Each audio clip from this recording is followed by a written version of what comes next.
I'm a medical intern, and I go to a hospital to observe other doctors working, and I learn from them. It's been over 2 weeks when I started going to the hospital. Soon, I'll officially become a doctor. Today, I went there, and I was going to observe a dead body on my own. I was excited, but nervous at the same time. I was waiting at the reception as the doctor who had to guide me was busy with a patient. I didn't mind at all, and started to watch football, which was on the TV, so I could kill time. It was taking longer than I expected, so I just took my phone out and started watching Netflix. After a while, the doctor came and he took me to the room. There was a dead body lying there. He took me to take the cover off and try to figure out the cause of death.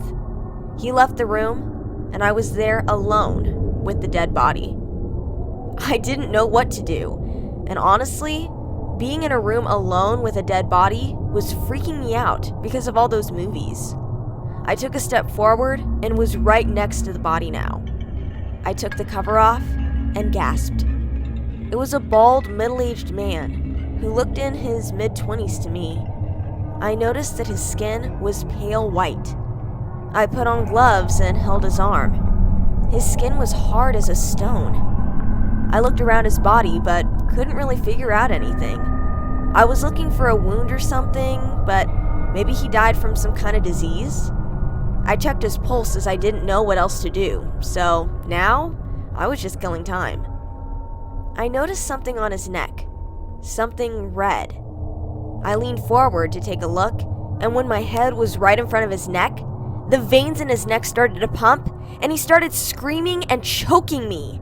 I was screaming as loud as possible and trying to break through, but his grip was way too strong. I grabbed his arm with both my hands and tried to pull it away with all my force, and then his arm tore from his body and fell on the ground. He took his other hand off from my neck and was screaming. Then the doctor opened the door to find me panting and an arm of the body on the ground. Before I could say anything, they sent me home. I was still scared and couldn't get it off my mind. I had dinner, and even then, the way his arm got off from his body was just disgusting me, and I couldn't forget how his skin felt and the way he looked at me. I couldn't even eat properly. I just took a couple of bites and tried forcing myself to eat more, but I couldn't, so I just left the food on the table and went to my room to sleep. I looked myself in the mirror, and his fingerprints were all over my neck. I gasped and touched them. They didn't hurt at all, but they were so deep and prominent that the man could be traced by using his handprints present on my neck. I went to bed that night and had a nightmare which recalled everything that happened today. I woke up for some reason, and suddenly, I noticed someone standing right in front of my door. He screamed, and I knew it was that man. He jumped on me and started choking me with one arm. I was slapping him, but that was of no use. My mom opened the door and found me screaming. She calmed me down, and there was no one there. She sat by me for a while to make sure that I was okay, and then she asked me about what was going on.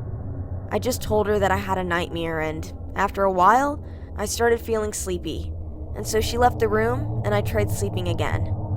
I turned to the other side, and that man was lying next to me, smiling. I screamed. I woke up from another nightmare panting and sweating to find myself in that room, sitting left to a wall with that dead body. There was nothing but a red light on top of the body. I stood up and looked around. All of a sudden, the man woke up and tried standing up, but his legs were broken. He then started crawling towards me using his arms, and I started screaming. I kept backing up until I realized that he had got me cornered. Then he stopped, and then he jumped on me.